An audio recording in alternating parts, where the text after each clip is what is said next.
Hi hello everyone, welcome back to my channel.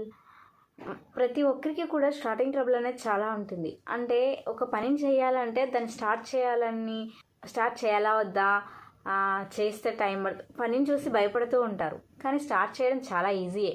నిజానికి కొంతకాలం అలా పని చేయడం చాలా సులువు. సపోజ్ వ్యాయామం చేయడం స్టార్ట్ చేశాము అంటే అలా మెల్లిగా వారం రోజులు, ఒక 10 రోజులు, నెల రోజులు చేస్తూ ఉంటాం.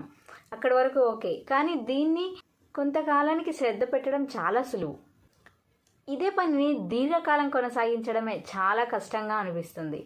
లైఫ్ లాంగ్ చేయాలి. వ్యాయామం అయినా, ఫుడ్ హ్యాబిట్స్ అయినా కూడా ఒకరోజు తినేసి మానేస్తే కాదు. అంటే ఒకరోజుకు బాగుంటుంది, ఈరోజు చాలా లైట్ ఫుడ్ తీసుకున్నాను, నేను మంచిగా వ్యాయామం చేశాను, నా బాడీ చాలా బాగుంది అని ముందు బాగా అనుకుంటాం. అదే కంటిన్యూ చేయాలంటే పరిస్థితి అక్కడ బిర్యానీలు కనబడతాయి, ఆయిల్ ఫుడ్స్ కనిపిస్తాయి, ఇంకా జంక్ ఫుడ్ కనిపిస్తుంది. వ్యాయామం చేయాలంటే ఎర్లీగా లేవలేకపోతాము, చాలా బద్ధకంగా అనిపిస్తుంది. ఇలా చాలామంది చేస్తూనే ఉంటారు. ఇంకా చాలామంది వారికి కావలసిన డబ్బు సమకూరగానే పనులను ఆపేస్తూ ఉంటారు.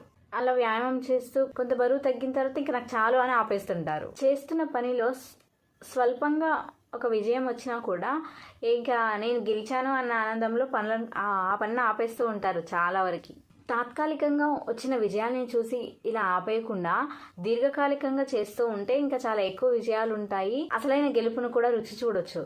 అప్పుడే అలాంటి వారికే తెలుస్తుంది అసలు స్టార్ట్ చేయడం కన్నా దీర్ఘకాలికంగా కొనసాగించడం ఎంత కష్టమో అని. అయినా చేస్తూ ఉంటేనే అనుకున్న గోల్స్ని అయితే సాధించవచ్చు, ఇంకా ఎన్నో విజయాల్ని సాధించవచ్చు. అలా మరి మధ్యలో ఆపడం ఎందుకు? కొనసాగిస్తా పోలే. Thank you so much.